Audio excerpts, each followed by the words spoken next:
Assalamualaikum warahmatullahi taala wabarakatuh. Salam sejahtera kita ucapkan kepada semua yang sudah hadir atau bergabung baik melalui Zoom ataupun melalui Facebook. Saya Iwan Ahmad Darwis dari ISTEC, International Institute of Islamic Thought and Civilization, atau Institut Antarbangsa Pemikiran dan Tamadun Islam, Universiti Islam Antarbangsa. Terima kasih kepada ATMA, Institut Alam dan Tamadun Melayu, Universiti Kebangsaan Malaysia, dan juga para ATMA, perpustakaan yang mengadakan acara ini bekerjasama dengan ATMA, yang telah menjemput saya untuk hadir dalam sebagai moderator pada kesempatan ini, dan merupakan satu kebahagiaan dan penghargaan kepada saya untuk hadir pada pagi ini. Baik, dengan ucapan Bismillahirrahmanirrahim kita mulai acara ini. Selamat bergabung bagi yang berkesempatan pada pagi ini. Walaupun penyakit COVID 2019 ini masih mengganggu kegiatan kita, jadi mudah-mudahan semua tetap berhati-hati, dan kami pun di sini ikut arahan kerajaan menjaga jarak. Semoga kita semua yang hadir di sini terselamat dari gangguan penyakit menular ini. Karena ini ada acara Minang, jadi saya ingin awali dengan Minang sedikit. Nanti akan saya terjemahkan. Assalamualaikum pembuka kato, Bismillah pemulai karajo. Sabih biasa dibilang, Al-Fatihah biasa dibaca, sabarih kato ndak hilang, sapatah kato ndak lupung. Baitu caro orang Minangkabau. Artinya, Assalamualaikum pembuka kata, Bismillah pemulai kerja. Sabih itu tasbih, ya. Tasbih. Biasa dibilang, kira. Al-Fatihah biasa dibaca, sebaris kata tak hilang, sepatah kata tak lupa. Begitulah cara orang Minangkabau. Nah, artinya Minangkabau itu tidak ibarat kuku dengan daging, ibarat tebing dengan aur, dengan Islam. Lahirlah adat bersandi syarat bersandi kitabullah. Kemudian menurut ceritanya itu dilahirkan ketika Sumpah Sakti Bukit Marapalang, ketika perang Padri antara Padri dengan tokoh adat. Tapi ada pula yang mengatakan sebelum itu. Jadi itu menggambarkan juga bahwasanya kita kurang peduli dengan sejarah. Kalau ada sejarah, kita peduli dengan sejarah, pertikaian itu tidak akan terjumpa. Baik, di dalam kesempatan ini saya berdua dengan Profesor Madya, Datuk Paduka Dr. Muhammad Rusli bin Saluddin. Nah, beliau ini dilahirkan di kampung Dioh Kecil, Kuala Pilah, Negeri Sembilan, Darul Khusus pada 25 September 1962. Beliau mendapat pendidikan awal di Sekolah Kebangsaan Kuala Pilah dan Sekolah Menengah Zabba di Kuala Pilah juga, Negeri Sembilan, dan berkelulusan ijazah sarjana muda sastra kepujian dan diploma pendidikan, diploma psikologi counseling dari Universiti Kebangsaan Malaysia di sini. Kemudian pada 1987 beliau ditawarkan mengajar di Sekolah Menengah Kebangsaan Batu Kikir, Jempol, Negeri Sembilan, dan bidang pengajaran beliau ialah kesusastraan, bahasa Melayu dan sejarah. Kemudian pada tahun 1996 beliau telah melanjutkan pelajaran di peringkat sastra sarjana, in master, dalam bidang sastra. Pada tahun 2000 beliau telah melanjutkan di master juga di UKM, ya, di Universiti Kebangsaan Malaysia. Dan kemudian pada tahun 2000 melanjutkan pelajaran ke peringkat Doktor Falsafah di Universiti Kebangsaan Malaysia, ya? Tak, di Universiti Melaya. Universiti Melaya, di Universiti Melaya. Dan beliau pernah menjawat sebagai Ketua Jabatan Bahasa dan Timbalan Dekan di penyelidikan di Fakulti Bahasa dan Komunikasi Universiti Pendidikan Sultan Idris Tanjung Malim, Perak. Dan kemudian juga beliau pernah menjawat jawatan sebagai pengarah. Kalau pengarah ini di Indonesia sebagai direktur, direktur di Institut Peradaban Melayu Universiti Sultan Idris Tanjung Malim. Nah, sekarang beliau sebagai pensyarah di Fakulti Bahasa dan Komunikasi. Kemudian sebagai pensyarah di Fakulti Bahasa dan Komunikasi UPSI. Sekarang sebagai fellow penyelidik di ini. Banyak nih kalau saya baca semuanya. Beliau ini adalah orang yang berpengalaman di dalam kebudayaan, dan saya mengenal beliau ini sebagai pakar tromba, yaitu tromba ini di dalam bahasa di Minangkabau di sana tambo. Jadi beliau pakar tambo yang sangat menguasai dalam bidang hidup, tata petiti, dan banyak lagi. Dan beliau adalah seorang tokoh Melayu, tokoh budaya di Malaysia, khasnya yang menguasai tentang tambo-tambo Minangkabau ya, Dok. Itulah dengan perkenalan mengenai tokoh kita pada pagi ini. Kemudian yang kedua, sekarang ini saya berada di ATMA, Institut Alam dan Tamadun Melayu Universiti Malaysia. Dan ini banyak membuat kerjasama dengan universitas di Indonesia, termasuk dengan Universitas Andalas. Banyak ramai dari siswa ZAH ataupun dari beberapa universitas di Minangkabau di Sumatera Barat. Dari Melaka ke Shah Alam nak menuju ke Kampung Baru, banyak ditemui kendaraan di lebuh raya. ATMA adalah Institut Alam Tamadun Melayu, letaknya di Universiti Kebangsaan. Jadi kalau ada kawan-kawan di Indonesia yang ingin belajar di ATMA, pengkhususannya di kebudayaan Melayu, silakan. Seterusnya saya ingin menyampaikan lebih dahulu program, mengapa program ini diadakan. Saya diberi bahan dari kawan-kawan di ATMA. Tujuan atau objektif dari acara kita pagi ini adalah perkongsian pengetahuan dan kepakaran ahli akademik ATMA dalam bidang pengajian alam dan tamadun Melayu. Kemudian untuk pendokumentasian tacit knowledge ahli akademik ATMA sebagai rujukan masa hadapan dalam bidang alam dan tamadun Melayu serta bahasa Melayu. Kemudian nilai tambah kepada perkhidmatan perpustakaan alam, perpustakaan alam dan tamadun Melayu. Nah, kemudian nama program ini seperti yang sudah kita promosikan sama ada melalui Facebook ataupun melalui WhatsApp, adalah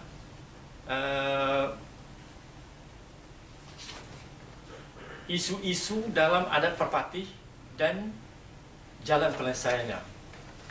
Nah, anjuran Perpustakaan Alam dan Tamadun Melayu dalam kerjasama Institut dan Alam Tamadun Melayu atau ATMA. Saya rasa hanya itu yang perlu saya bacakan berkenaan dengan nama program kita ini. Selanjutnya, sebelum saya masuk ke ini, saya bacakan sedikit dulu intronya. Pada portal rasmi Kerajaan Negeri Sembilan, dinyatakan bahwa adat perpati adalah amalan hidup yang jauh lebih lama daripada common law, yang hanya bermula sekitar tahun 1066 Masehi. Adat perpati ini berasal dari alam Minangkabau, diterima pakai di Negeri Sembilan, yang telah dibawa oleh para perantau Minangkabau yang mula menerokai wilayah ini sekitar abad ke-12. Walaupun adat perpati yang diamalkan oleh masyarakat pedalaman Negeri Sembilan telah melalui proses pengubahsuaian, namun dasar adat ini masih kekal, yaitu menjuraikan keturunan berdasarkan sistem nasab ibu atau matrilineal. Adat alam Minangkabau bersumber dari dua adik-beradik berlainan bapa, yaitu Datuk Temanggungan dan Datuk Perpatinan Sebatang, yang kemudian melahirkan dua sistem kelarasan. Kalau di sana dipanggil Lares nan duo, laras yang dua, yaitu Bodi Candiago dan Koto Piliang, yang mengatur kehidupan masyarakat di Minangkabau. Dan melalui pemufakatan antara kedua-dua orang pemimpin ini, yang ditandai dengan batu batikam dan batu baliang. Nah, batu batikam ini ramai orang yang tahu. Setiap wisatawan ataupun pelancong mesti datang ke batu batikam. Tapi batu baliang ini baliang sebenarnya. Jarang orang yang tahu. Saya sudah tahu. Saya sudah pergi ke sana dan saya mendapatkan maklumat ini dari yang berbagai Tan Sri Dr. Aisyah Timur. Orang sana pun jarang yang tahu. Nah, ini masalah sejarah juga ini, Dok. Selanjutnya sedikit lagi saya bacakan. Di Negeri Sembilan, kedua laras ini digabungkan menjadi satu adat Perpati. Dan adat Perpati Negeri Sembilan adalah variasi daripada adat alam Minangkabau yang melestari kehidupan masyarakat tempatan melalui prinsip kerukunan hidup termasuk dan konsep dan amalan budi, undang-undang, perlembagaan, kuasa adat, kepentingan hartanah, kekeluargaan, alam semula jadi, aspek-aspek kehidupan yang lain. Dan adat Perpati adalah satu sistem kemasyarakatan yang lengkap. Sistem ini tidak statis tapi dinamik kerana memberi ruang, peluang dan peraturan untuk mengubahnya mengikut masa, keadaan dan zaman. Kedinamikan adat ini termaktub di dalam perlembagaan yang dipaparkan dalam bentuk pertatah petiti. Misalnya, baik diterima dengan mufakat, buruk ditolak dengan rundingan, tak ada yang keruh yang tak jernih, tak ada yang kusut yang tak selesai, usang-usang diperbaharui, lapuk-lapuk dikajang. Prof, begini, seperti yang sudah kita cuba untuk melihat intro tadi sedikit tentang adat Perpati ini, sejarahnya, bagaimana dia datang ke Negeri Sembilan, dan kemudian bagaimana terjadinya pengubahsuaian di Negeri Sembilan itu. Nah, kembali kepada topik yang kita sudah rancangkan, yaitu isu-isu dalam adat Perpati dan jalan penyelesaiannya. Nah, agaknya apa isu-isu yang betul-betul menjadi muncul ke permukaan yang berkaitan dengan adat Perpati ini? Sama ada, tentu Datuk lebih banyak melihat permasalahan ini di Negeri Sembilan. Ya. Kalau di sebelah di sana, saya sudah coba untuk menanyakan kepada kawan-kawan budayawan, tidak begitu banyak yang isu-isu timbul. Tapi bila saya di sini, saya memang banyak mendengar isu-isu semisal masalah hartanah, masalah nasab tadi yang dikatakan tak sesuai dengan ajaran Islam. Agaknya apa itu isu-isu itu, dan macam mana nanti kita menyelesaikannya? Bukan kita menyelesaikan, memberikan satu input terhadap permasalahan ini. Silakan. Baik, Assalamualaikum warahmatullahi wabarakatuh, Pak Dirwan dan rakan-rakan yang ada di Minang. Ya, kalau tidak kerana COVID, rasanya dah selalu berulang alik di sana rasanya. Terutama ke 50 Koto dan kawasan-kawasan lain. Sebelum COVID, kami ada merancang nak tidur di kampung sebulan, nak hidup dalam suasana kampung itulah. Jadi dia begini sebenarnya. Kalau kita lihat suasana di Negeri Sembilan dan suasana apa yang berlaku di Minangkabau, yang sebenarnya hampir-hampir sama. Dan ada banyak persamaannya yang sebenarnya. Dan saya suka melihat apa yang berlaku dahulu. Saya masih teringat ketuku ketakal kedua si keladi moyang. Kita ini sesuku seasal, kita ini senenek moyang. Saya ingat lagi dia sebenarnya.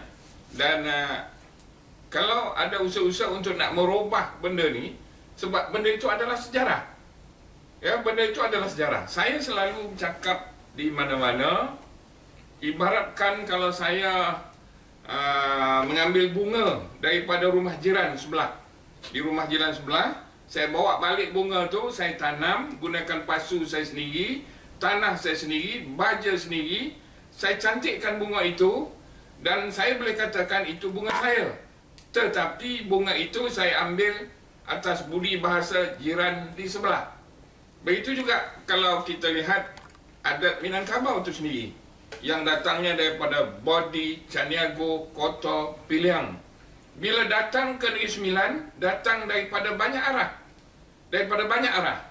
Misalnya kalau kita lihat suku Seri Lemak, kalau yang ada di Negeri Sembilan dipanggil suku Seri Lemak. Wahai dia datang daripada Seri Lemak itu sendiri. Maknanya ada di Negeri Sembilan dia ada dua, suku Seri Lemak Minangkabau yang betul-betul datang daripada Minangkabau. Minangkabau terus ke Negeri Sembilan. Dan satu lagi suku Seri Lemak Pahang misalnya. Dia ke Negeri Sembilan, lepas tu ke Pahang, dia pusing balik ke Negeri Sembilan. Itu antara. Dan pada saya, kalau ada perbezaan pun pada saya itu yang sebenarnya soal-soal ranting. Dan perbezaan itu yang sebenarnya mengokohkan lagi suasana ukhuwah dan hubungan antara Minangkabau dan di Negeri Sembilan itu sendiri. Malahan kalau saya nak buat satu gurauan, Tan Sri Isa Samad dalam satu ucapan di Seremban, Bandar Berkembar, Bukit Tinggi dengan Seremban kalau tak silap saya, Tan Sri Isa cakap, kalau nak merapatkan lagi hubungan, elok ada perkahwinan antara orang Negeri Sembilan dan orang Minangkabau. Itu kata Tan Sri Isa. Saya tak berani nak cakap lah benda tu. Saya sebut balik benda tu. Jadi, balik kepada persoalan isu tadi. Yang sebenarnya, kalau kita nak kata isu, dia bukanlah isu. Tetapi yang sebenarnya itulah yang timbul. Kalau kita lihat sekarang ni, lembu baru, pedati baru, lembu masuk Kota Melaka, multimedia koridor baru, pusaka lama, usah kita lupa. Maknanya pusaka lama itu, bagaimana kita mentafsirnya, bagaimana kita membudayanya, bagaimana kita mengamalkannya di era digital ini. Saya pernah berbincang dengan Tan Sri Dr. Rais Yatin yang sudah saya anggap sebagai ayah yang sebenarnya mendidik anaknya sendiri. Dr. Rosli katanya, kalau dari segi ceramah dah banyak, wacana dah banyak, buku dah banyak, semua dah banyak. Masalah kita sekarang di Negeri Sembilan ini katanya ialah pembudayaan. Pembudayaan. Bagaimana benda itu dibudayakan secara berstruktur, secara bersistem. Jadi, saya sempat turun lapangan. Apabila saya dapat tajuk ni, saya rasa dah sebulan lebih, dekat nak 2 bulan, saya turun lapangan. Sebelum tu saya turun juga lapangan. Dan saya interview banyak orang, ramai orang saya interview. Ya, kebanyakannya selari dengan apa yang saya cakap. Semalam, saya interview seorang imam. Tak payah saya sebutlah siapa nama imam itu. Saya kata, bagaimana pandangan imam tentang masa depan adat pepatih di Negeri Sembilan. Dia kata, kalau tak dibudayakan secara betul, kalau tak diamalkan secara betul, ia makin lama makin longgar.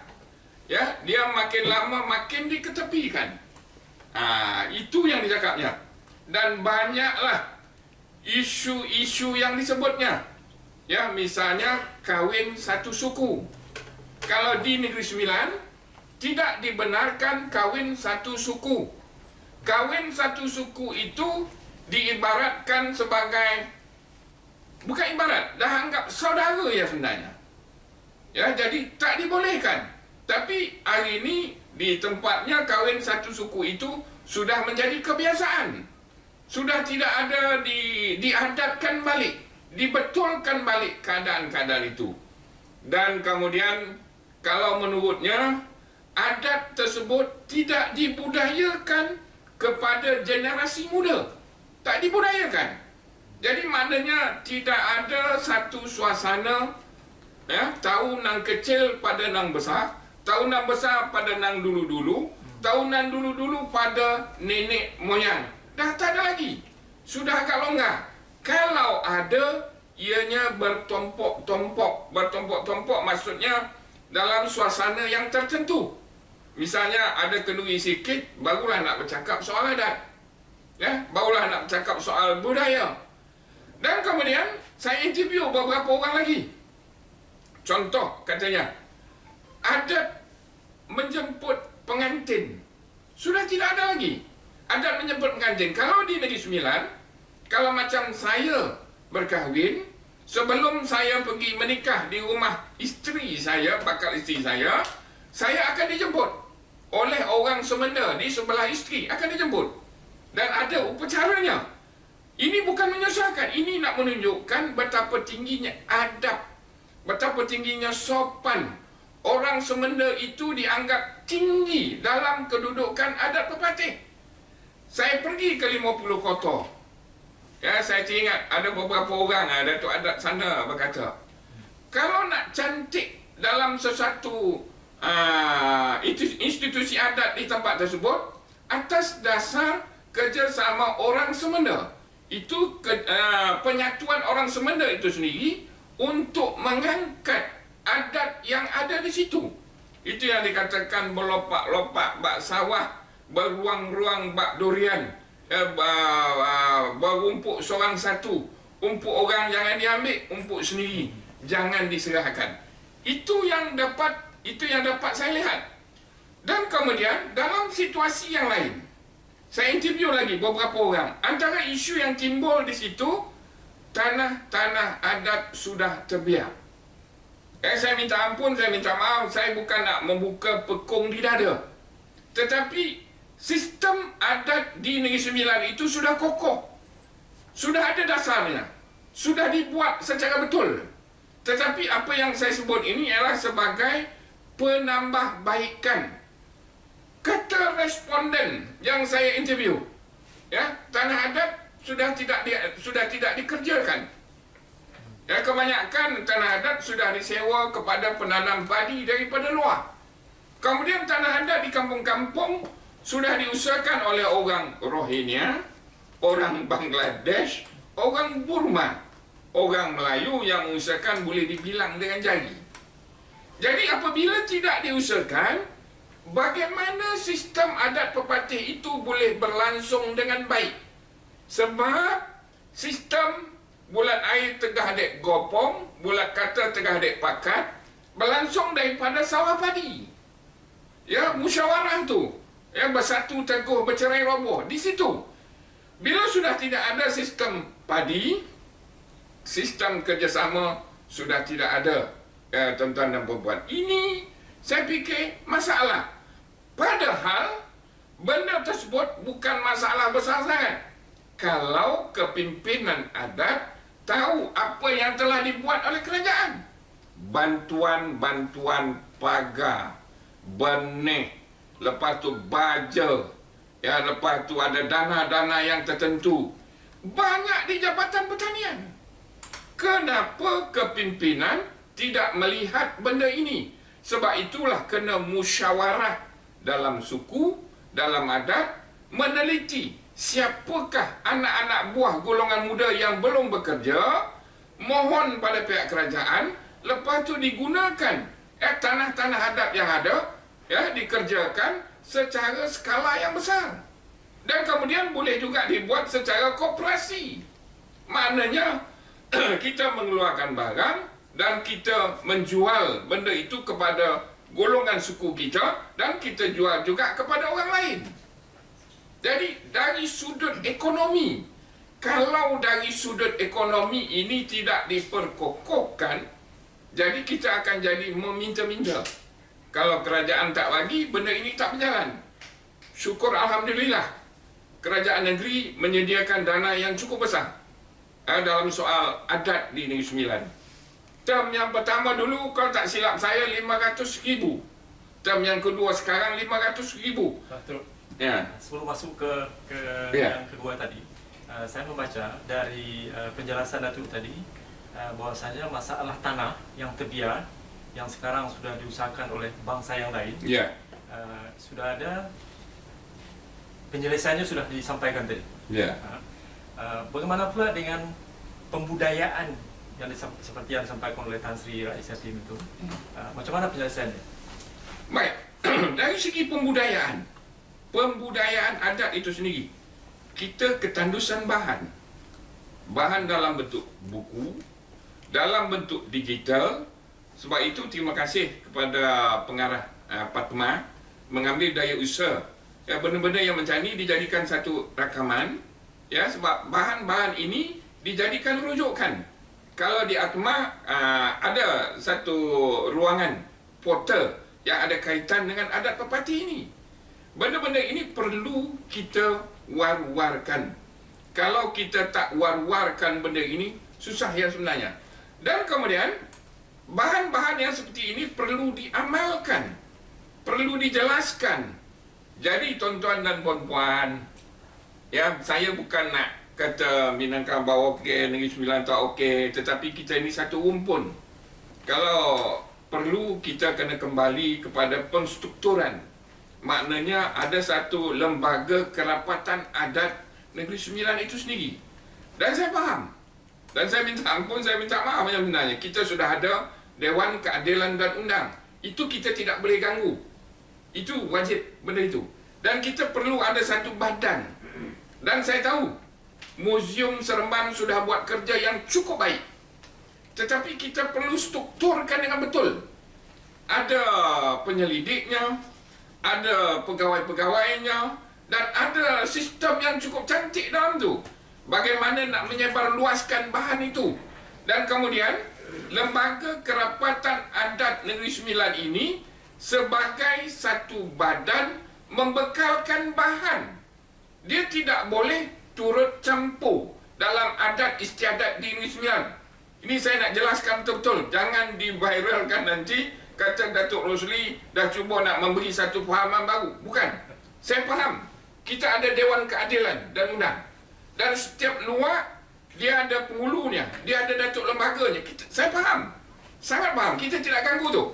Jadi kita ni Lembaga Kerapatan Adat Negeri Sembilan ini menyediakan bahan dan kemudian memberi latihan.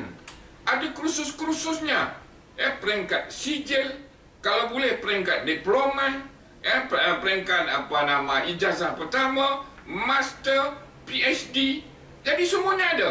Kalau tidak mampu dijalankan, kita kerjasama dengan UKM, UPM dan badan-badan yang lain. Sudah sampai masanya kena buat seperti itu. Dan kemudian satu lagi, masyarakat hari ini nakkan bahan itu secara cepat. YouTube, WhatsApp, dan kemudian bahan-bahan melalui Facebook, itu perlu dibudayakan betul-betul. Kalau semuanya sudah dapat bahan yang sebenar, maka tidak akan timbul masalah, tidak akan timbul isu. Dan satu lagi, jangan kongkong untuk perbahasan. Perbahasan itu penting. Sebab musyawarah. Sebab Datuk Pepatih pun dah bagi tahu bahawa musyawarah itu penting. Lubuk akal, lautan budi. Sebab dalam adat Pepatih ini, kalau digumpal selebar kuku, kalau dibentang selebar alam, walau sebesar biji labu, langit dan bumi ada di dalam. Jadi perlu diwar-warkan. Tan Sri, sekejap. Tan Sri Rais Yatim pernah mengeluarkan satu perkataan dan lekat dalam fikiran saya. Datuk Rosli katanya, jangan jadi geregeh kucing kobondo, katanya. Geregeh kucing kobondo ni kata Tan Sri Rais, maknanya kita nak kejar satu benda tu. Dah sampai ke bendul, ujung, dah dapat, lepas tu kita relax ya. Tidak ada usaha untuk meneruskan lagi. Itu maksudnya dikaitkan dengan pembudayaan. Ya. Jadi ada sudah dua masalah budaya dan juga masalah tanam. Nah, saya teringat dengan apa yang Datuk sampaikan tadi itu, bahwasanya adat Minangkabau itu tidak estetik. Ya. Itu tergambar di dalam petata petitinya, basilang kayu dalam tungku. Di sinan api mangkuk hidup. Maknanya bersilang dulu kayu dalam tungku itu, baru api boleh hidup. Jadi kalau disusun kayu itu macam ni, api tak boleh hidup. Maknanya perbincangan, pertelingkan dalam makna perdebatan di dalam satu ini, itu dianjurkan dalam adat Minangkabau. Dan itu tidak boleh merasa kalau kalah dan menang, sebab mencari satu penyelesaian yang terbaik. Jadi saya setuju dengan apa yang Datuk sampaikan tadi, bahwasanya dalam budaya Minangkabau itu tidak, maknanya tidak statik. Jadi dia fleksibel, boleh ini kan, tapi dengan aturan-aturan tertentu. Ada lagi di dalam berkomunikasi namanya langgam kato nanampe, kato mendata, kato menurun, kato mendaki, kato melerang.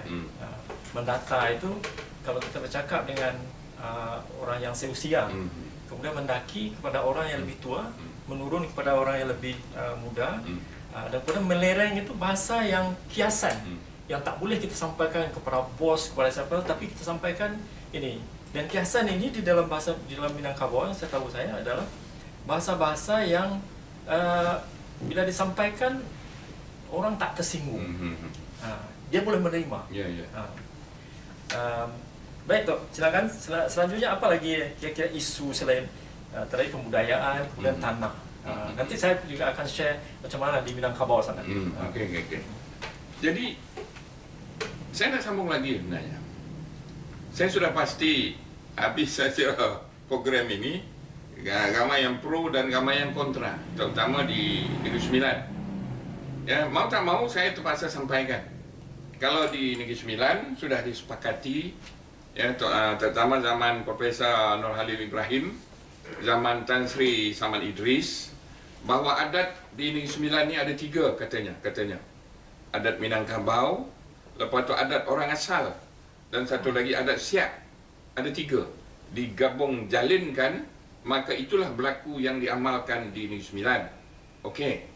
Dan kemudian pada saya ada lagi yang sebenarnya Rau, lepas tu Kampa, ada banyak lagi. Sebab di Negeri Sembilan ini sudah terhimpun banyak sebenarnya penyesuaian. Tetapi dalam keadaan-keadaan tertentu ianya menonjol. Bisa kata dalam bentuk rumah. Ya, dalam bentuk rumah. Ya, kalau kita lihat, dan kadang-kadang menjadi, pada saya isu tu isu remeh saja sebenarnya. Dan ada yang katakan rumah Negeri Sembilan ini adalah bumbung panjang. Dan rumah di Minangkabau bergonjong. Ada lontiak di atas. Pada saya selisih benda itu bukannya besar sangat sebenarnya. Sebab berbulan-bulan, bertahun-tahun saya perhatikan rumah di Negeri Sembilan ada serambi dua. Satu, dua ujung. 2 serambi, dan kemudian ada 1 anjung di sini. Serambi 1, serambi 2, dan ada anjung di sini. Saya perhatikan rumah Minangkabau, dia memanjang di sini. Saya tengok ada juga ke depan. Ada ke depan, dan kemudian ada juga loteng di atas. Di Negeri Sembilan, di bumbung panjang, ada juga loteng. Jadi pada saya, perselisihan pandangan yang itu mengatakan ini Negeri Sembilan, ini Minangkabau, saya rasa itu tidak berapa penting sangat yang sebenarnya. Yang pentingnya kita ini adalah satu rumpun yang disatukan oleh budaya, adat, dan Islam itu sendiri. Itu kekuatan kita. Sebab saya perhatikan setiap bentuk-bentuk rumah itu ada falsafahnya yang tersendiri. Dan tidak mustahil. Saya pernah berbahas dengan Profesor Dr. Suryadi, rakan moderator kita hari ini, Dirwan.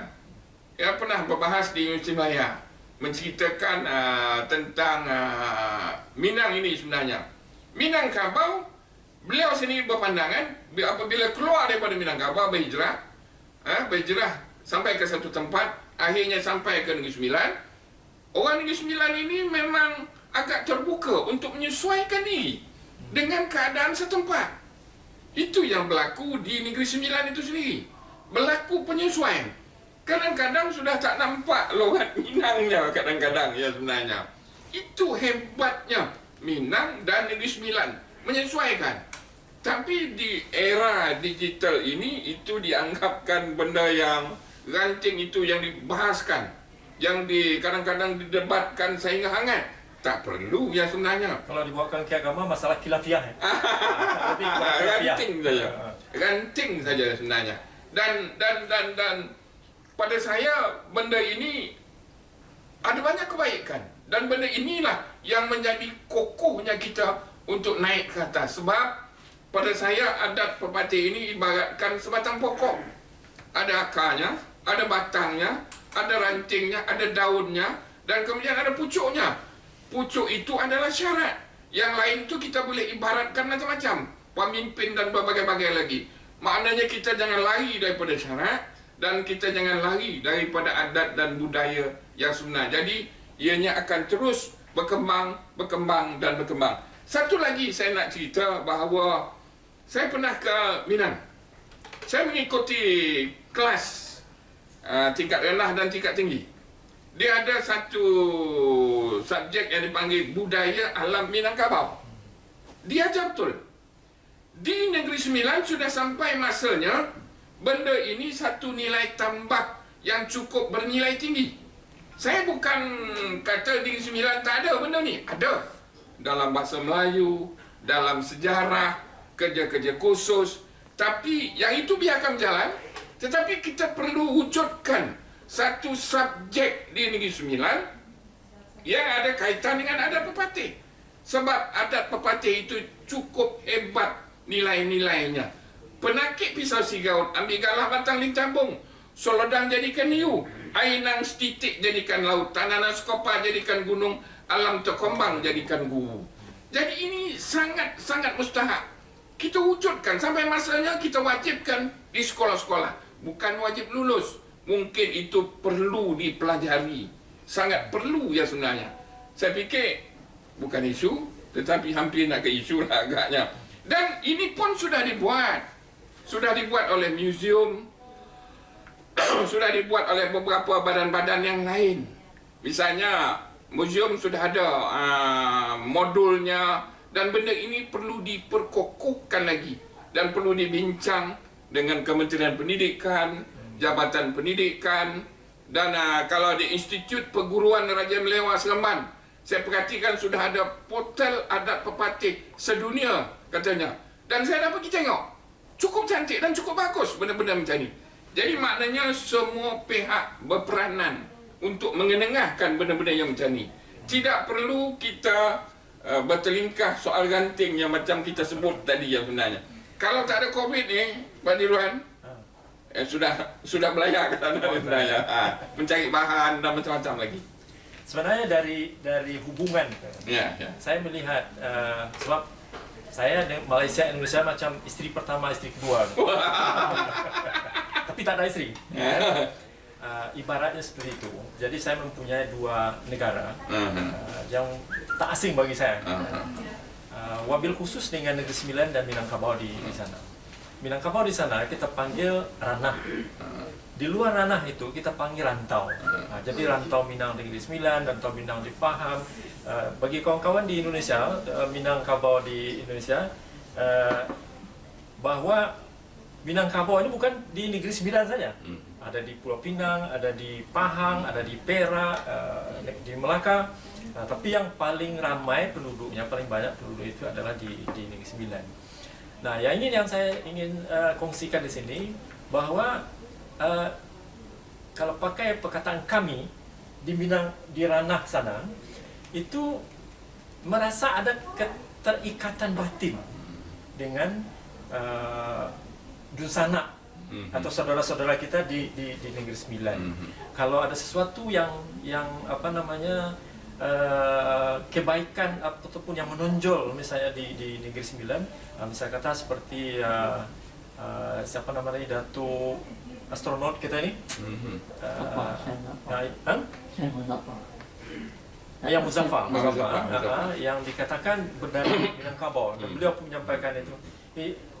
Kami di sana merasa bangga.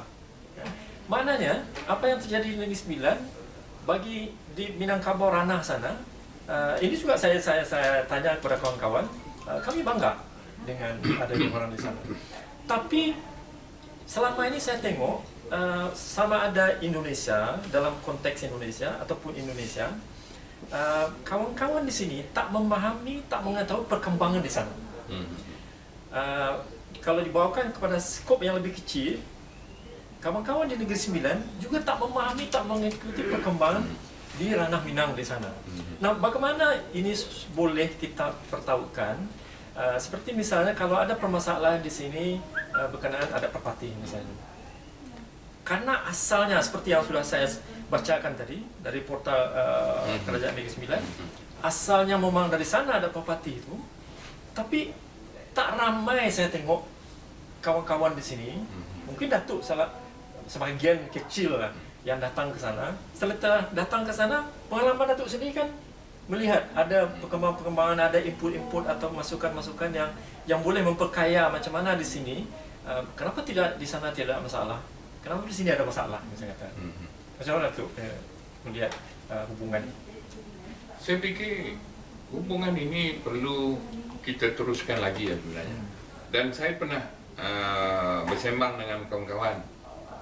Dulu ada bandar berkembang Bukit Tinggi dengan Seremban. Saya fikir benda itu bukan matilah, hidup segan mati tak mau ya sebenarnya. Tetapi itu secara atasan, secara rakyat benda itu berterusan. Jadi makna hubungan rakyat dengan rakyat memang berterusan. Tapi kita perlu programkan balik, bukan sekadar Bukit Tinggi dengan Seremban. Mungkin selepas ini 50 kota dengan Luak Jempol misalnya. Sebab mungkin ada hubungan sejarah.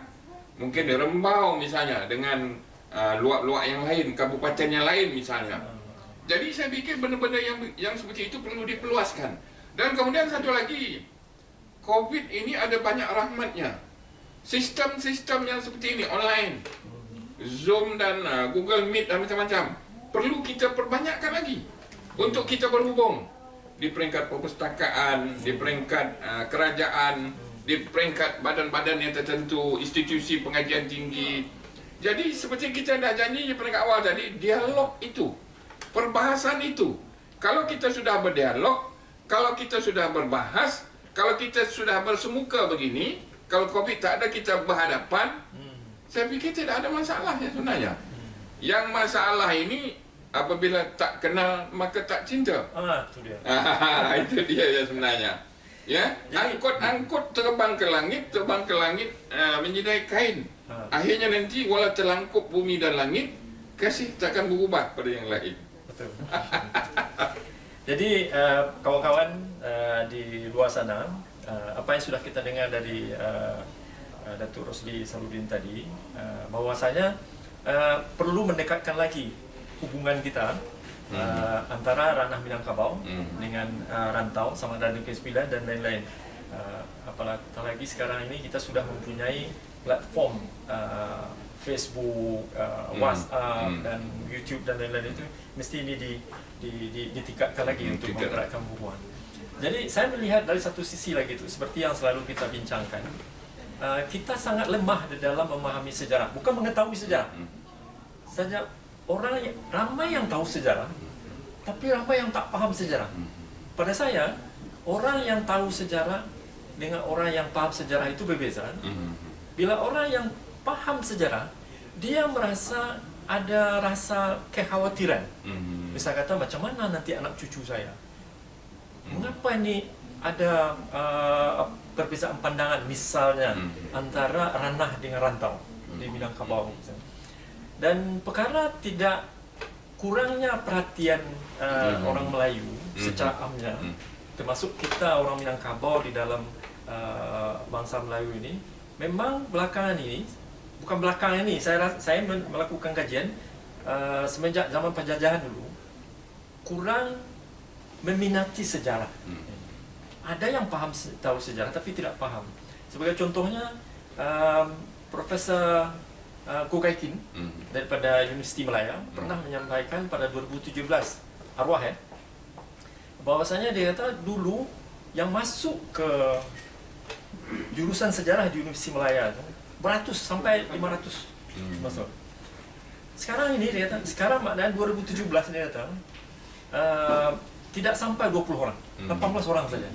Ini apa yang terjadi dengan negeri ini kalau sejarah tidak diinikan? Jadi apa yang saya cuba untuk menyelidiki dalam ini, saya menkhaskan diri dalam jati diri, dan sejarah adalah salah satu yang membuat kita ini leka, tak peduli dengan budaya, tak peduli dengan sejarah. Bukan hanya sampai tidak peduli saja, kita dah membenci. Kadang-kadang kita tak suka dengan ini. Wah, di sanalah puncanya untuk membangun jati diri. Jadi saya rasa hubungan sejarah ini perlu diinikan kembali. Macam mana tu ini kan? Saya yang sebenarnya saya setuju dalam soal sejarah ini. Bisa kata ayah ini saya sebenarnya banyak turun ke lapangan. Saya jarang ada di rumah. Bila saya dah menikah dengan isteri saya, isteri yang lama tu dah meninggal, isteri yang baru, saya paksa dia ikut saya. Jadi dia sebagai juru gambarnya, saya akan bercakap.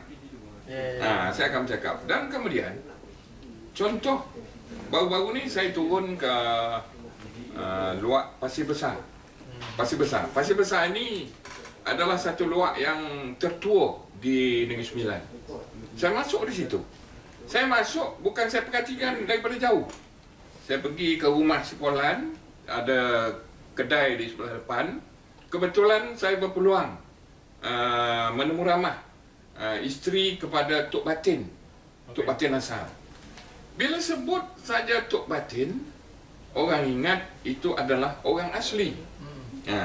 Walhal keturunan itu asalnya daripada Batin Melengkar Alam. Batin Melengkar Alam. Saya peringkat awal, saya fikir Batin Melengkar Alam memang asal Negeri Sembilan. Bila saya temu ramai, dia kata tidak. Asal daripada Minangkabau. Sebenarnya Datuk katanya, itu Sungai Muar di belakang tu Datuk. Memang ada sungai yang cukup besar. Memang lalu lalang orang Minangkabau dulu. Lalu di situ. Isteri kepada Tok Batin tu cerita. Bila naik Jong, dulu Jong kan? Saya ingat lalu Jong Inai. Lalu di situ, bila lalu di situ, anak-anak dara Negeri Sembilan dulu mana ada pipe, maknanya kalau nak basuh, nak apa semua, di tepi sungai. Jadi pemimpin-pemimpin tu lalu, dia nampak anak-anak dara tu. Bukan dia ganggu. Akhirnya ada yang berminat, tanya kepada keluarganya, lalu dijadikan isteri. Jadi nampak tak? Jadi itu sejarah. Bila kita dah turun, kita punya dapatan tu dah jadi lainnya sebenarnya. Dan bagi saya tidak mahu ditipu sebenarnya. Saya akan turun, saya akan menyelidik betul. Sebab pada saya lebih berminat melihat dari sudut topologi dulu. Saya nengok bentuk rumah tu bagaimana. Dan kemudian saya lihat dari segi aliran sungainya, senjata yang dipakai, dialek, makanan, adat, budaya, ya, dan kemudian tanam-tanaman, herbosigi dan macam-macam. Akhirnya dari segi DNA, lepas tu kita tengok dari segi catatan, manuskrip, ada tak bahan-bahan yang lain. Saya pernah berseminar di Universiti Imam Bonjol, berseminar Padang dengan rakan-rakan di sana. Dan saya sama-sama. Dan ada satu pembentang mengatakan kebanyakan dalam tambuk ini dikatakan benda khayalan, benda yang tak tepat. Ini kata pengkaji barat ini, pengkaji itu, pengkaji ini. Saya bangun, saya angkat tangan, saya kata, pedulikan kata orang itu. Sebab dia tidak memahami budaya. Dalam sejarah itu ada budaya, ada warisan. Ya, sebab ada yang tersirat. Termasuk bahasa. Bahasa. Pahami yang tersirat itu. Dia ada makna-makna yang terselindung. Itu hebatnya orang Melayu dulu. Ada makna yang terselindung. Yang duduk seorang bersempit-sempitan katanya. Duduk ramai berlapang-lapangan. Kerana seorang sempit. Sebab berfikir seorang. Duduk ramai lapang, dia berbincang. Macam kita ni, kita berbahas. Kita cari jawapan. Jadi maknanya sejarah dengan adat, dengan budaya dia saling perlu memerlukan. Itu hebatnya budaya kita. Maknanya ada yang tersirat. Dia ada yang tersurat, yang tersirat, yang tersuruh, yang disuruhkan. Kan dapatnya begini. Dapat. Jadi yang tersurat itu yang nampak. Yang tersirat itu nampak dari cara bahasa badan atau body language. Kemudian yang tersuruh itu memang tak sengaja tersuruh, tapi ada yang sengaja disuruhkan. Jadi ada empat ini yang selalu dicuba untuk menggali ya dari apa? Yang paling menarik, saya kepera membahas pasal adat dan budaya negeri-negeri. Saya katakan dalam program itu, saya kata di Perak ini, di kawasan terutama kawasan Hulu, ramai mengamalkan adat Pepatih dan adat Minangkabau. Masa-masa kita cengar, kenapa Perak pula macam ni?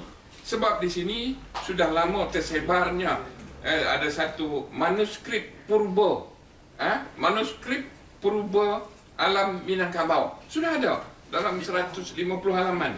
Dari segi pembagian tanah, pusaka, budaya dan macam-macam ada dalam tu. Memang sudah diamalkan. Tinggal lagi tidak diisytiharkan, dia begini, tapi disesuaikan dengan apa yang berlaku. Kalau kita pergi ke Kelantan, kalau dari segi bahasa, kalau Kelantan, Ambo, Piti, Tigo, jadi banyak persamaan. Lepas tu silat, perguruan silat ni, bila kita baca salah silahnya daripada keturunan Minang ni dulu, ini. Jadi itu pentingnya sejarah tadi. Sejarah tidak akan menipu kita yang selalu menipu sejarah. Baik, Dato'. Jadi dalam isu-isu adat Perpatih ini, seperti yang saya sampaikan di semula tadi, di Minangkabau tidak terlalu banyak isu timbul. Dulu itu ada isu yang berhubungan dengan adanya pernyataan dari Syekh Ahmad Khatib Al-Minangkabawi dan ini. Tapi kemudian dengan bergulirnya zaman, kemudian ditemukan cara-cara untuk ini kan melalui Buya Hamka, melalui Buya Muhammad Nasir, para intelektual Minangkabau yang memang berkaliber lah, yang depan menyelesaikan masalah-masalah itu. Yang saya sering baca dan sering dengar dari kawan-kawan di Malaysia ni yang bukan orang Minangkabau, dia selalu mengatakan bahawasanya kalau dengan kahwin dengan orang Negeri Sembilan nanti kita akan masuk suku. Itu satu. Terus kemudian nasab ikut ibu. Jadi kalau kita di sana, masalah nasab ni tidak menjadi masalah, tidak timbul satu masalah sebab nasab tetap kepada ayah. Seperti saya, nama saya Dirwan Ahmad Darwis. Ahmad Darwis itu bapa saya. Tapi suku saya ikut ibu. Jadi dalam Minangkabau, yang di sana yang saya pahami, suku ikut ibu, itu material di situ, nasab tetap kepada bapa. Tapi suku di Negeri Sembilan, berdasarkan kebanyakannya dari beberapa suku, 12 yang saya tahu, yang daripada sana tu berdasarkan kepada negeri dari mana mereka datang, seperti Mungkal, Sari Lemak, dari Payakumbuh, Batu Hampa, semua tu kan. Tapi tidak masalah karena sebutannya tetap suku. Macam mana tu tengok? Baik, saya melihat benda ini begini ya sebenarnya. Dalam keadaan begitu, dia tidak ada masalah yang berat sangat.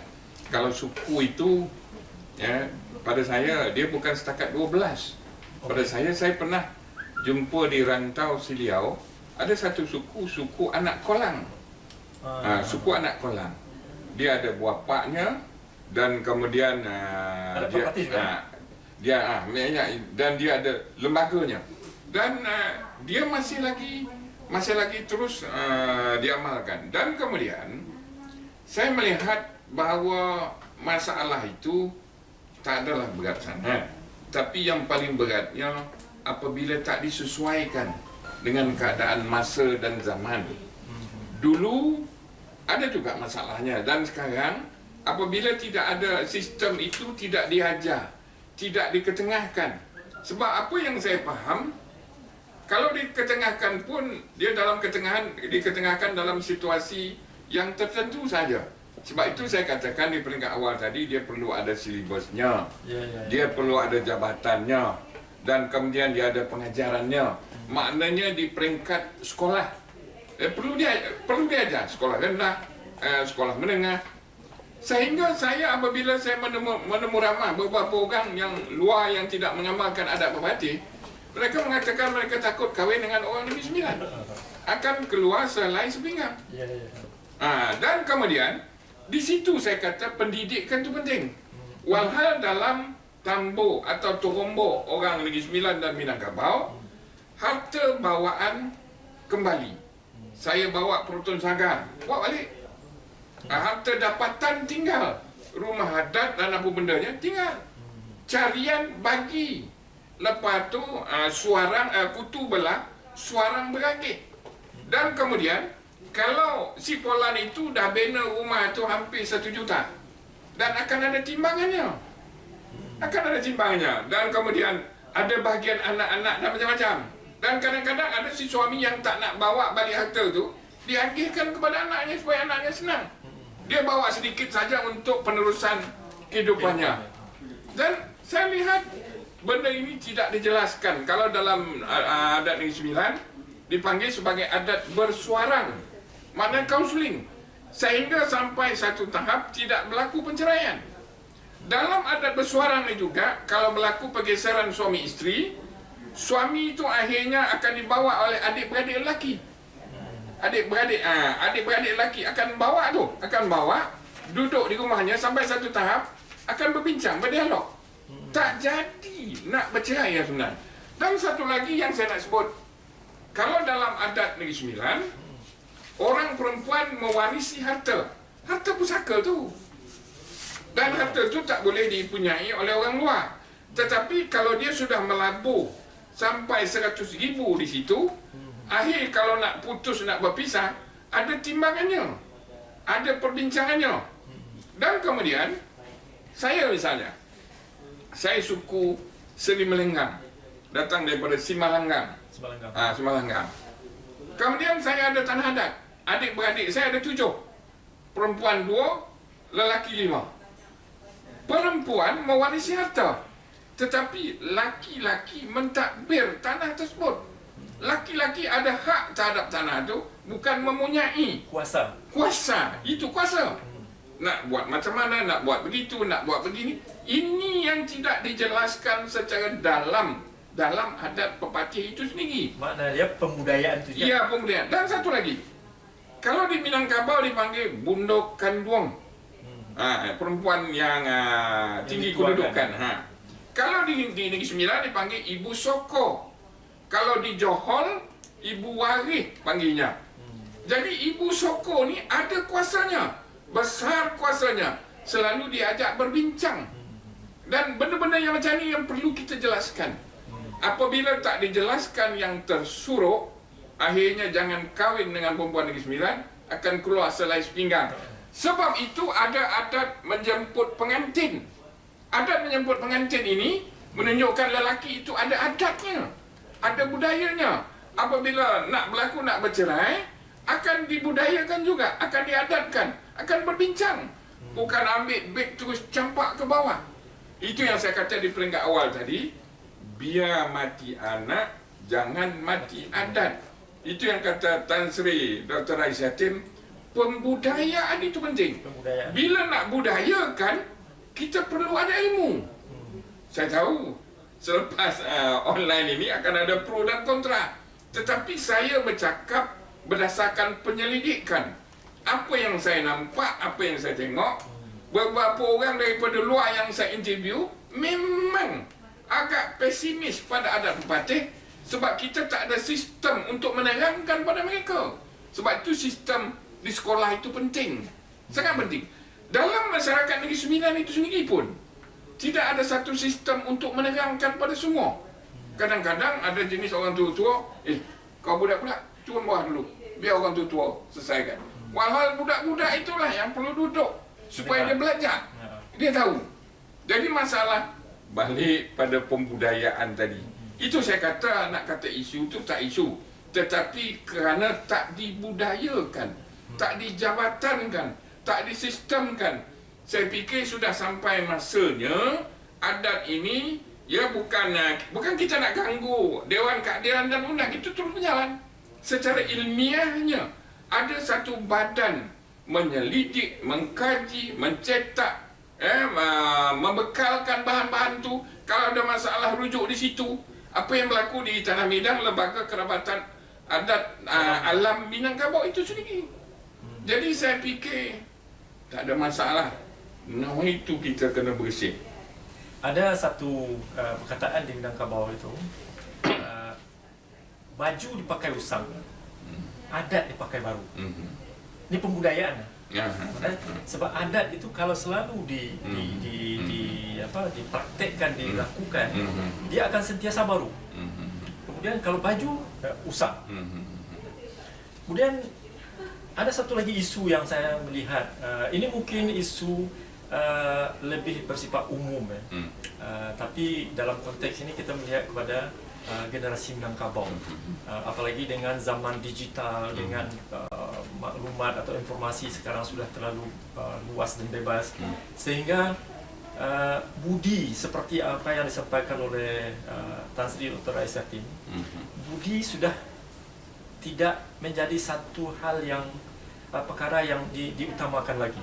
Bahkan adat itu berawal daripada masalah budi, sehingga Tan Sri pun melahirkan satu yayasan yang adalah Yayasan Budi. Jadi saya melihat ini adalah salah satu dari usaha beliau dalam pembudayaan tadi. Tentu ini tidak boleh dilakukan oleh seorang Tan Sri saja. Nah, saya merasa beliau ini berusaha untuk mendekatkan antara ranah dengan rantau di mana-mana saja.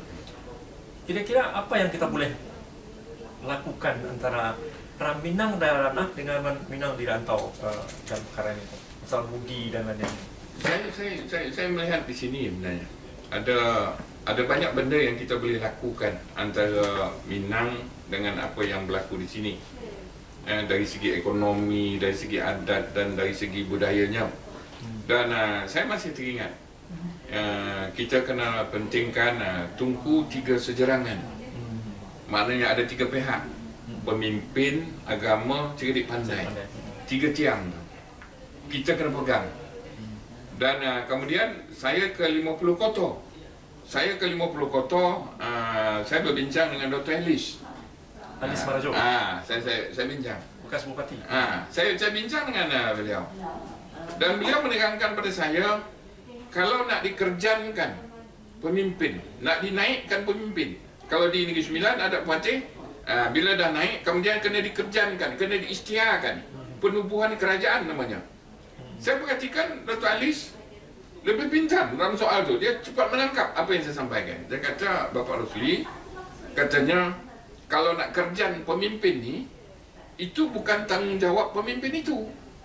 Itu tanggungjawab orang Sumanda, orang Semenda. Jadi siapa kata orang Semenda ini tidak penting? Maknanya berapa orang Semenda tu? Orang Semenda itulah yang akan mencari lembunya, kerbaunya, dan dana-dana yang lain. Dia akan menggerakkan. Kalau kerjaan itu tidak berjalan dengan baik, yang malu bukan tokoh itu. Yang malu ialah orang Sumanda tidak berperanan. Jadi bagaimana masalah sekarang? Benda ini tidak dibudayakan, tidak dikuliahkan, tidak dijelaskan. Jadi maknanya kalau dulu-dulu bapa dengan anak, dengan mak dan ibu, jiran dan berbagai, kemudian kan ada penceritaan. Ada tambunya, taramunya, terombanya, cerita rakyatnya, anggun cik tunggalnya.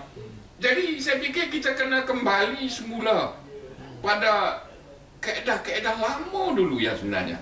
Dan ranah Minang dengan Negeri Sembilan perlu sentiasa berhubung. Perlu sentiasa berhubung. Kita kena ketepikan pesimis ni. Benda-benda yang ranting tadi yang tak faham sejarah. Kita kena ketepikan itu. Dan kita sepatutnya Negeri Sembilan dan Minangkabau sepatutnya sudah jauh ke depan, lebih kukuh lagi, sebab dia sudah ada tamadunnya.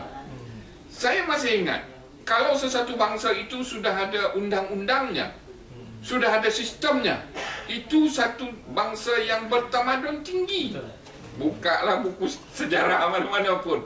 Jadi kita sudah jadi satu etnik bangsa yang cukup tinggi tamadunnya. Kenapa kita tak bangga? Sekarang kita boleh berhubung secara online, secara WhatsApp, Free. secara free of charge, email. Jadi elok kita sentiasa bertukar-tukar bahan dan macam-macam lagi. Saya kadang-kadang dengan Pak Suryadi kadang-kadang berbalas-balas pepatah petitik sebenarnya. Kadang-kadang tidak ada pada saya, ada pada dia. Ada pada dia, ada kadang-kadang ada pada saya. Jadi kita bertukar-tukar. Jadi kita kena buang yang ranting-ranting ini, sebab sampai masanya di era hebat sekarang ni, kita sepatutnya ke depan daripada yang lain. Sebab kita sudah ada sistemnya dalam tu. Adab, budi, sopan, santun, musyawarah, muafakat dan macam-macam sudah ada dalam tu. Ada kawan saya tu, nama beliau ni Dr. Indra Utama. Sekarang pensyarah di Mas Sarawak. Saya selalu berbincang kalau dia datang ke sini. Dia kata, yang orang yang memahami budaya atau budayawan adalah orang yang mencari kawan dan mencari persamaan.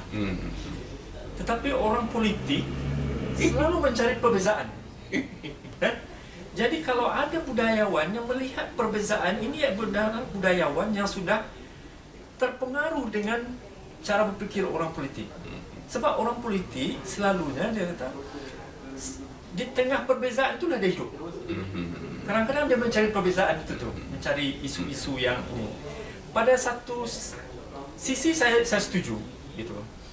Balik kepada apa yang kita alami di dalam kehidupan berbudaya Minangkabau, sama ada di sana dan di sini. Saya ternampak sekarang bahwasanya memang kita ini sudah hanyut, dihanyutkan oleh satu pandangan lain, dan kita, kalau saya boleh mengatakan, dari apa yang saya sudah cuba untuk meneliti, sejak dari sebelum kemerdekaan dulu lagi. Jadi sebelum kita merdeka, tangan-tangan tersembunyi penjajah inilah sudah membuat merancang kemana kita setelah ini. Maknanya mereka berusaha untuk macam mana supaya orang Melayu ini secara aman tidak jarak daripada sejarahnya, jarak daripada budayanya, jarak daripada bahasanya, sehingga sekarang kita tidak memahami apa makna dan pentingnya atau perlunya belajar sejarah. Kita tak paham. Kemudian yang kedua, apa makna dan pentingnya serta perlunya belajar budaya dan bahasa. Sehingga orang, kalau di Indonesia terjadi sekarang dibagi dua ilmu. Ilmu yang pertama dipanggil sebagai IPA, ilmu pengetahuan alam. Ini sains. Kemudian yang kedua ada ilmu pengetahuan sosial. Ini kesusastraan. Ibu-ibu, orang tua sangat bangga kalau anak-anak dia dapat masuk ke IPA ini, sains ini. Dan saya kalau yang masuk ke itu dah pilihan kedua, kesusastraan. Jadi ada ketidakadilan di situ tuh. Melihat ilmu yang satu ini, walhal kita harus seimbang. Nah, jadi ini apa yang Datuk sampaikan tadi, saya melihat ada unsur-unsur bahwasanya kalau kita tidak sejalan, kita lupa bahwasanya ada tangan-tangan tersembunyi yang memang mengkodikan seperti ini. Pada saya memang kembalinya pada sejarah. Sejarah yang boleh menjawab ini.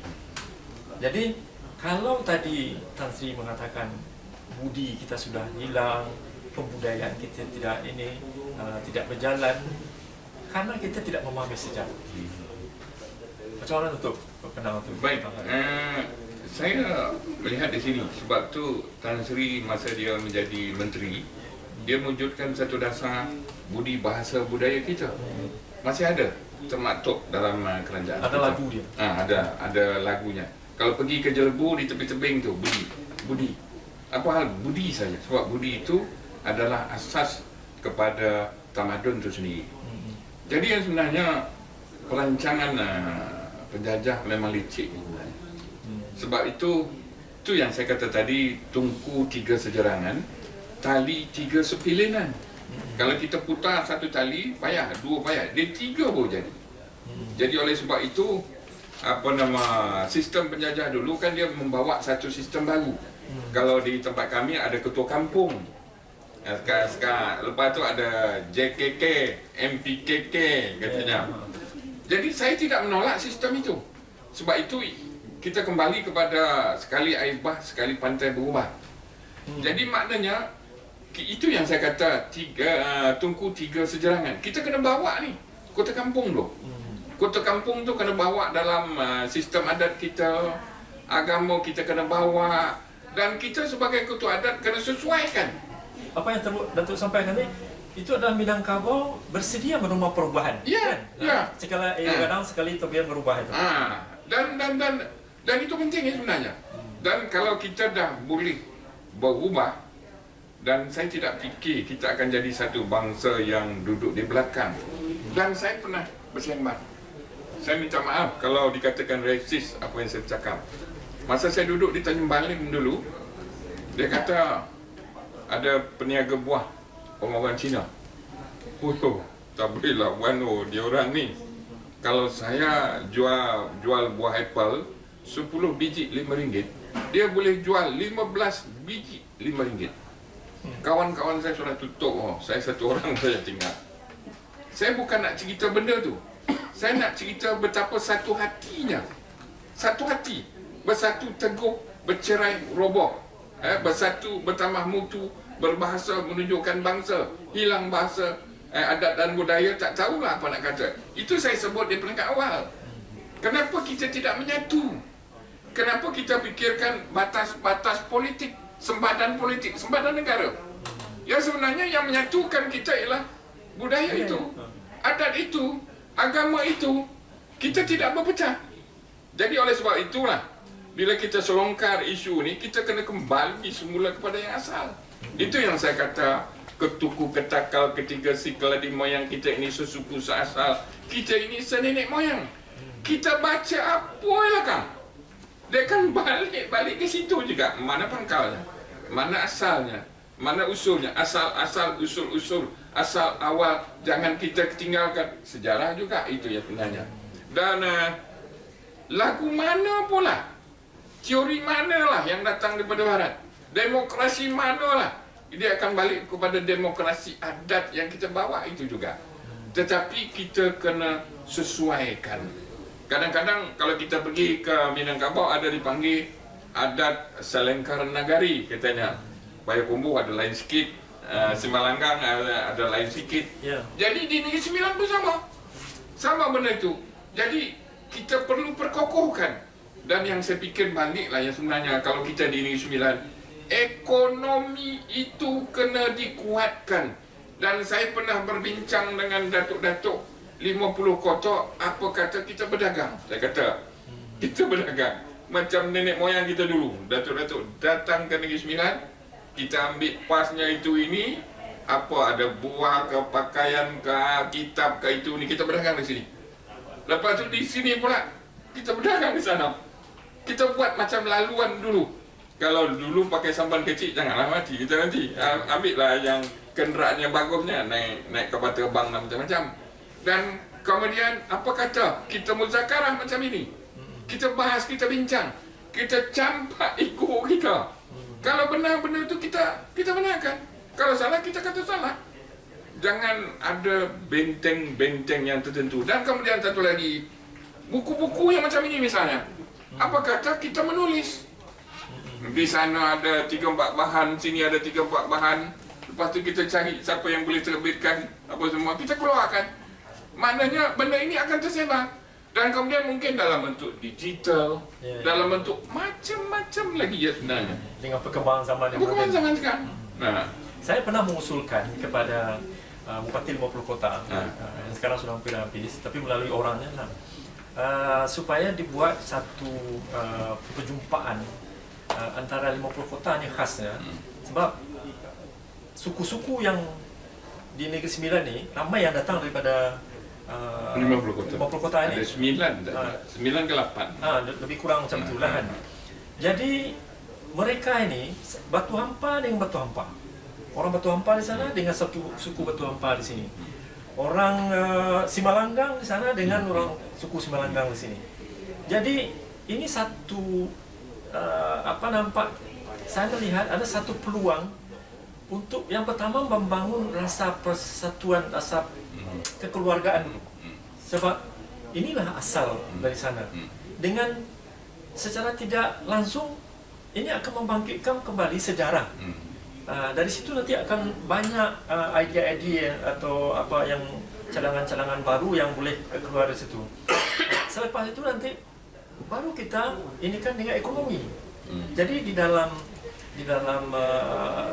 semasa saya dengan Tan Sri dulu, jadi buka dulu dengan budaya, nanti diiringi dengan ekonomi.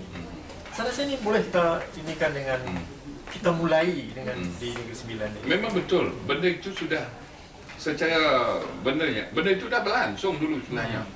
Pada ketika zaman Tan Sri dulu hubungan yang cukup akrab sebenarnya.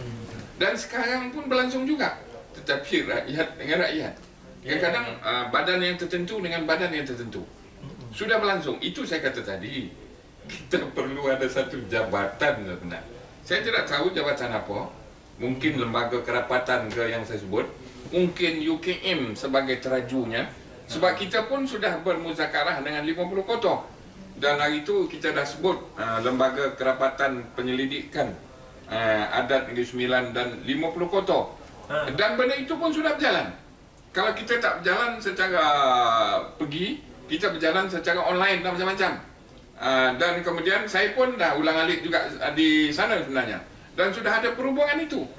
Dan percayalah bahawa kalau kita ada hubungan yang besar seperti ini, satu hati, kita akan jadi satu bangsa yang cukup hebat. Dan ini yang ditakuti yang sebenarnya, yang digeruni orang. Jadi oleh sebab itulah ada unsur-unsur untuk memecahkan soal ranting tadi. Politik. Timbul soal ranting. Dan kemudian kadang-kadang timbul soal asal-usul lah, soal keturunan lah, soal pemimpin yang ini tak betul, itu tak betul. Pada saya berlainan pandangan itu bagus. Saya lah. Tapi kita kena urus kelainan itu secara budi dan adab. Kita berbahas betul. Sentiasa berbahas, sentiasa berkembang. Bersilang kayu dalam tuku tadi. Itu yang paling mustahak. Sebab saya masih ingat kata Tombo lama Negeri Sembilan. Kau nak tahu tingginya gunung, tanya pada burung enggang. Kau nak tahu dalamnya lubuk, tanya pada memerang. Kau nak tahu lebarnya pantai, tanya pada seluang. Ya, kau nak tahu hutan yang tebal, tanya pada Pak Belang. Kau nak tahu lebarnya padang, tanyalah pada belalang. Maknanya tanya pada orang yang memahami. Maknanya setiap orang ada peranan. Kok pekak gunanya apa? Pembakar meriam katanya. Kan? Kurap penjaga jemuran. Masing-masing ada peranan. Dalam adat yang kita amalkan, tidak ada dikesampingkan. Semuanya berguna sebenarnya. Tadi saya menyampaikan bahawa hanyut itu.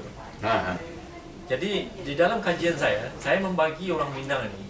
Sekarang saya menulis tentang Melayu. Saya pakai sistem yang Minang ini. Jadi saya bagi 3. Minangkabau itu sekarang terbagi ke dalam 3 kelompok orang Minang. Yang pertama Minang asli. Minang asli ini adalah orang yang bercakap bahasa Minang, pandai bercakap Minang, berbudaya Minang, dan kemudian dia mencintai Minangkabau.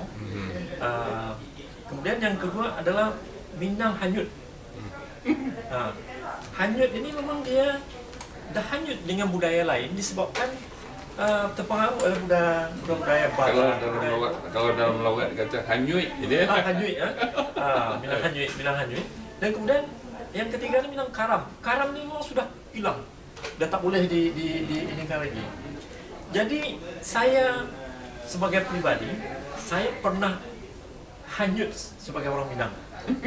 Saya duduk di negeri Mak Saleh, bekerja kemudian bersekolah, dan saya masa itu terlalu bangga menjadi bahagian daripada kebudayaan Barat.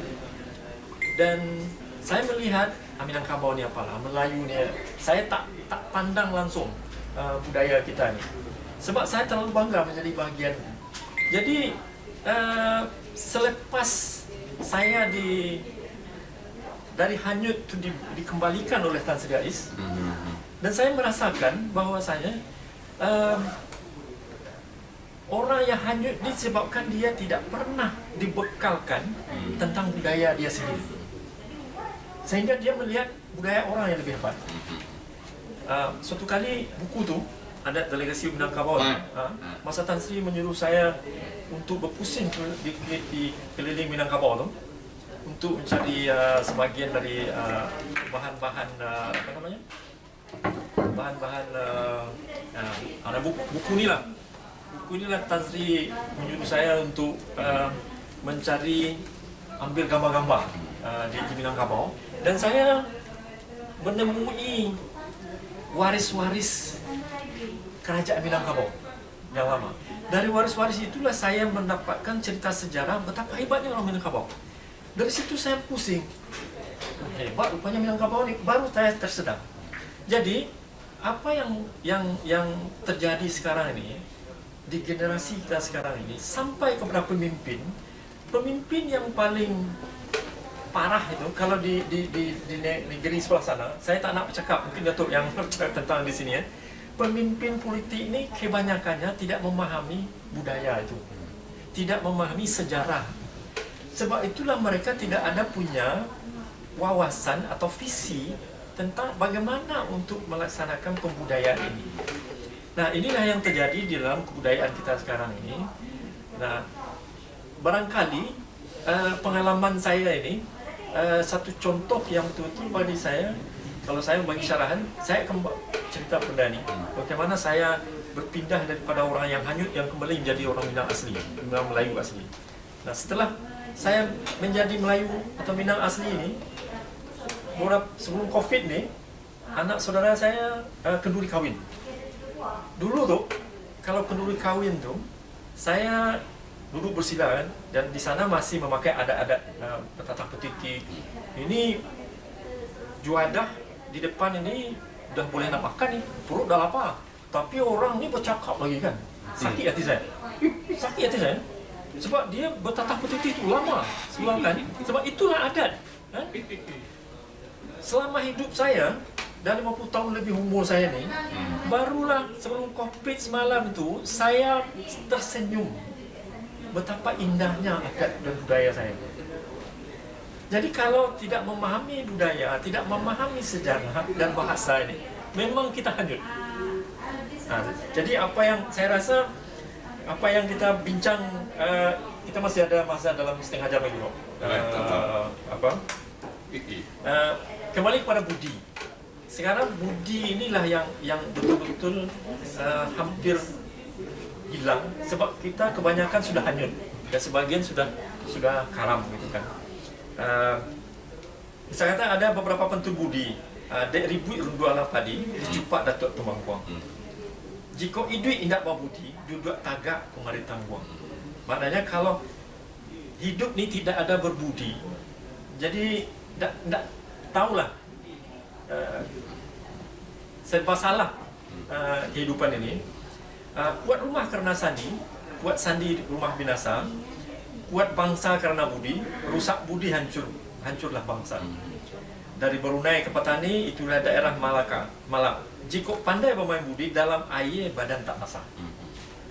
Datuk cerita sedikit bagaimana tentang budi di dalam Minangkabau sekarang dan dulu. Baik, ada satu pantun, anak Cina memasang pukat sampai ke Deli. Hidup di dunia elok beradat, budi bahasa tak boleh dijual beli. Jadi budi dan bahasa. Budi dan bahasa. Jadi saya lihat bahawa dulu dan sekarang, kalau sekarang ni kita terpaksa mempertahankan budi dan bahasa itu, Bangpas pula mempertahankan, sebab kita nak memberi pemahaman. Itu yang saya kata tadi, kita kena balik pada pembudayaan tadi, pengajaran tadi. Jadi kalau benda ini tidak dibudayakan, tidak diamalkan, dia akan jadi longgar ya sebenarnya. Dan kita jadi apa pun, kita jadi orang politik, kalau tidak ada budi, tidak ada adab, dia akan jadi longgar. Dan kemudian terus terang saya katakan, orang yang memahami adat, budaya dan warisan adalah orang yang paling ditakuti. Sebab mereka tahu akarnya. Akarnya kokoh. Kalau orang tidak paham adat dan budaya, terjun dalam politik, makna dia ada batang, ranting dan macam-macam, akarnya. Jadi maknanya dia akan goyang sebenarnya. Kadang-kadang saya nakal juga, saya kata pilihan raya 15 saya nak bertanding. Wah, katanya. Jadi timbul kerisauan. Jadi saya fikir budi, adat dan budaya ini harus disemaikan dalam semua orang. Tidak kira dia sebagai hakim pun.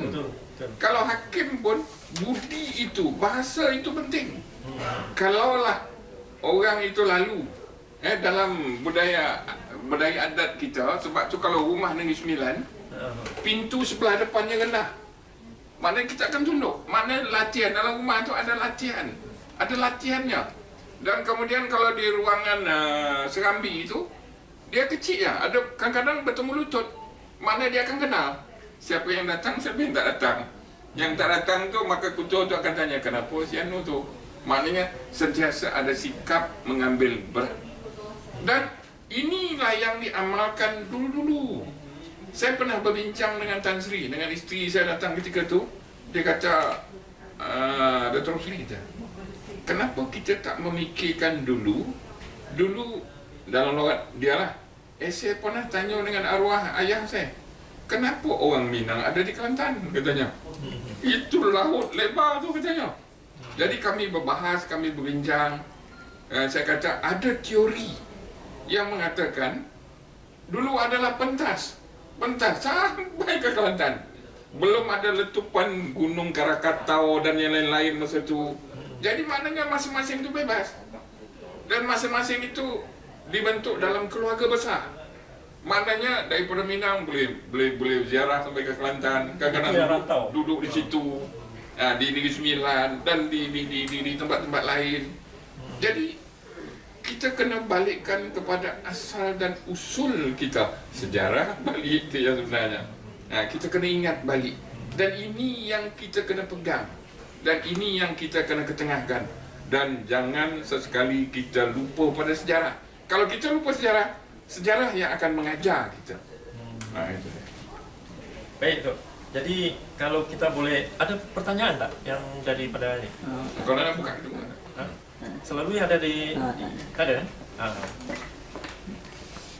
Jadi apa yang saya cuba rangkum daripada tadi, yang pertama masalah adat perpati yang mengemuka, yang muncul itu adalah masalah budaya, masalah adat, kemudian Datuk juga bahagian daripada tanah maksud saya bukan adat tanah, jadi budaya tanah, dan kemudian termasuk harta pusaka dan masalah budi dan segala macam ini. Jadi ada satu lagi. Kalau di Negeri Sembilan saya perhatikan rumah-rumah tradisi banyak yang tinggal. Banyak yang tinggal. Sama di sana juga gitu. Dan akhir-akhir ini apabila harga rumah mahal, ramai yang dah balik ke kampung. Masing-masing dah betul kembali rumah. Itu satu perkembangan yang sehat. Sebab saya tengok bentuk-bentuk rumah tu punya nilai yang cukup hebat, yang boleh kita pelajari. Bisa kata kalau di Negeri Sembilan ada dipanggil sebagai tiang pecah 8. Dia ada sendinya 8 balik tu. Kemudian atasnya pecah 8, bawahnya pecah 4. Itu biasanya pemimpin besar yang akan duduk. Kalau rakyat biasa tak boleh duduk rumah yang macam tu. Itu yang cantiknya.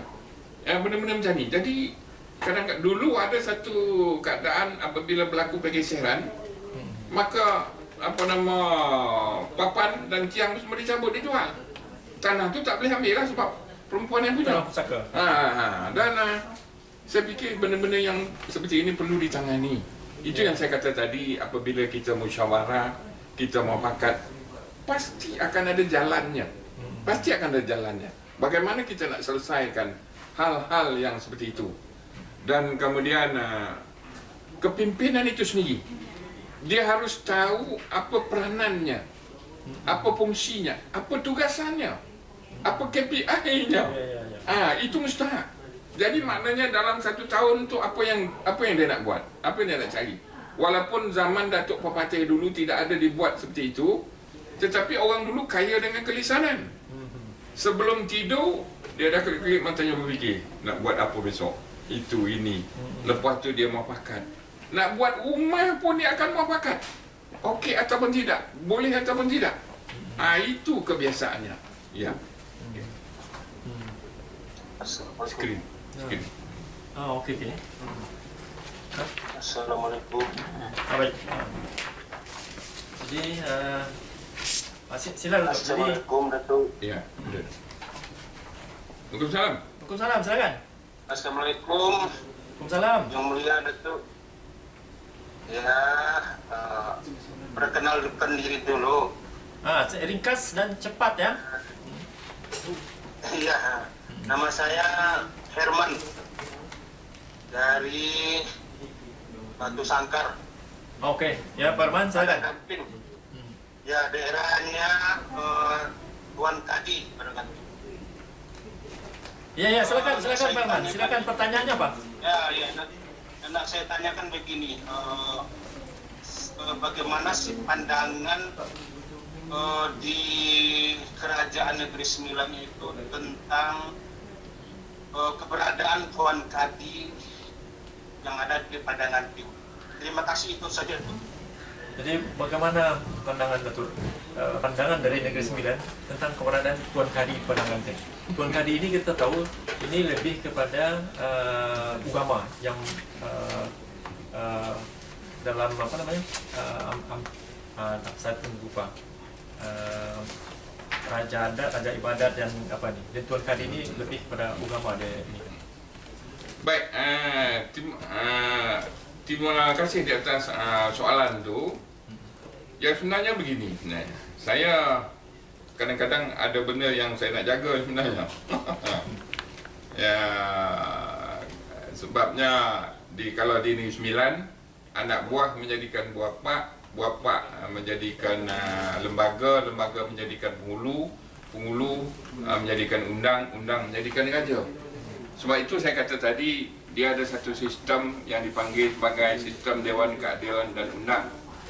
Kadang-kadang saya perlu juga bermusyawarah dengan diorang terlebih dahulu ya sebenarnya. Sebab itu di peringkat awal tadi saya sebut dengan alas yang cukup kuat. Sebab itu saya kata kita bukan nak mengganggu Dewan Keadilan dan Undang. Sebab dalam situasi yang tertentu saya pernah membahaskan soal tanjak dendam tak sudah. Oleh kerana ketidakfahaman, maka akhirnya tertempel ke muka saya sendiri ya sebenarnya. Bukan saya takut nak menjelaskan. Ya, bukan saya nak takut nak menjelaskan. Sebab Tuan Kadi ini ada juga disebut di Seri Menanti, ada juga disebut sampai ke Jelebu. Ya, ada satu bukit di Jelebu tu. Ya, dan Tuan Kadi yang pertama di Jelebu, yang agak menyedihkan, di bukit itu ada makamnya di situ dan ada tempat semayang Cina di situ bersebelahan. Sebab itu saya malas nak menyentuh soal-soal ni yang sebenarnya sensitivitinya terlalu kuat yang sebenarnya. Sebab apa yang saya boleh rumuskan bahawa kedudukan Tuan Kadi itu adalah satu kedudukan yang agak besar, yang agak kokoh dan yang agak berpengaruh. Ya, terutama dalam bidang agama itu sendiri ya sebenarnya. Ya, sebab adat bersendiri syarat, syarat bersendiri kitab Allah. Saya cuma boleh menyampaikan begitu. Dan kalau di tepi mungkinlah kita boleh detail kot agaknya. Tak apalah, jadi terima kasih untuk apa yang sudah disampaikan. Tapi untuk pemahaman Pak Herman di Batu Sangkar, bahwasanya seperti yang sudah saya sampaikan di awal perkenalan tadi, bahwasanya ada pepatih yang datang dari Minangkabau, dari Ranah, itu sudah mengalami pembahsuaian di Negeri Sembilan. Yeah. Jadi ada perkara-perkara, hal-hal yang mungkin tidak sesuai dengan di sana, dan di sini juga tidak sesuai dengan mengikut ini. Jadi perkara inilah yang kita coba sekarang untuk memulai diskusi atau dialog ini dengan yang berbahagia Datuk Rosli, supaya ke hadapan mungkin akan terjadi dialog-dialog yang lebih banyak supaya nanti menjembatani permasalahan-permasalahan atau di mana adanya perbezaan itu. Mesti ada perbezaan karena memang seperti yang saya sudah saya baca di portalnya Negeri Sembilan, Kerajaan Negeri Sembilan, adat Temenggung, Ketumanggungan dengan adat Perpati di sini disatukan menjadi semua jadi adat Perpati kan. Itu yang saya baca dalam portal Kerajaan Negeri Sembilan. Nah, kemudian salah satu yang menjadi pemikiran juga dari saya, suatu ketika, satu masa saya ada mengikuti satu seminar di Melaka. Kemudian membahas tentang adat Perpati. Kemudian menunjuklah satu orang. Satu orang ini dengan nada yang agak sedikit kesal, dia mengatakan, kenapa terlalu ditinggikan betul adat Perpati ini? Sedangkan adat Ketumanggungan, adat Temenggung pun lebih hebat juga. Jadi pada saya masa itu, sebab dia tidak memahami sejarah saja. Wahal Temenggung dengan ini, sebelah sampaikan tadi itu, dia ada satu. Yang Temenggung ini berasal daripada abang dia, Datuk Ketumanggungan, dan kemudian Datuk Perpati yang sebatang yang ini. Jadi ketidakpahaman sejarah inilah yang membuat kita selalu terjadi perbezaan pendapat. Tapi perbezaan pendapat inilah yang perlu kita angkat kembali ke depan, supaya basilang kayu dalam tungku di sinar api mengkuidui itu perlu dikembangkan lagi tu. Saya rasa perlu kita apa saran-saran itu untuk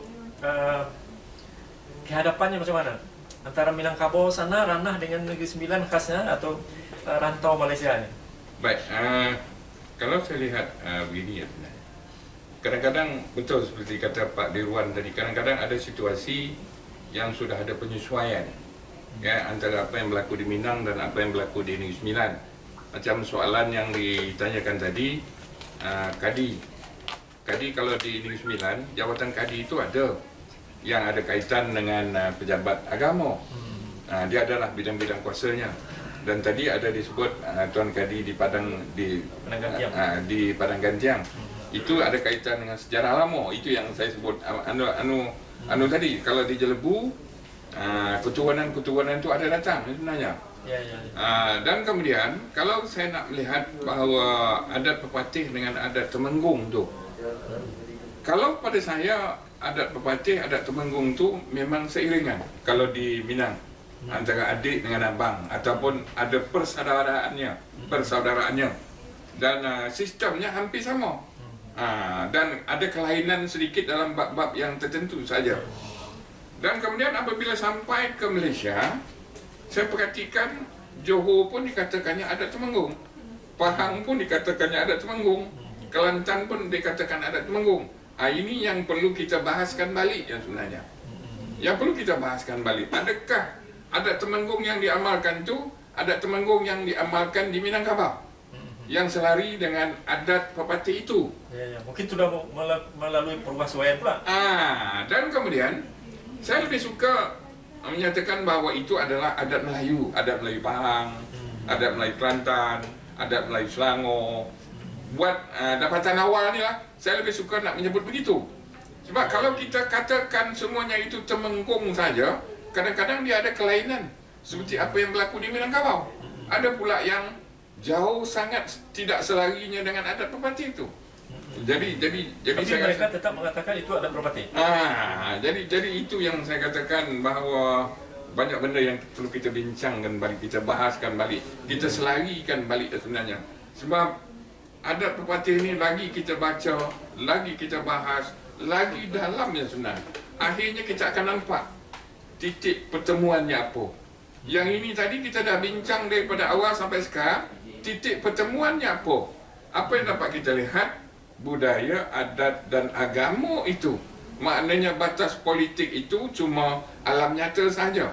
Tapi secara tersiratnya bahawa kita ni adalah sama. Sama, tapi tinggal lain lain lubuk, lain tempat, lain padang, lain belalang. Telo percakapan tu dah lain. Sama dengan adat salingkan negara itu.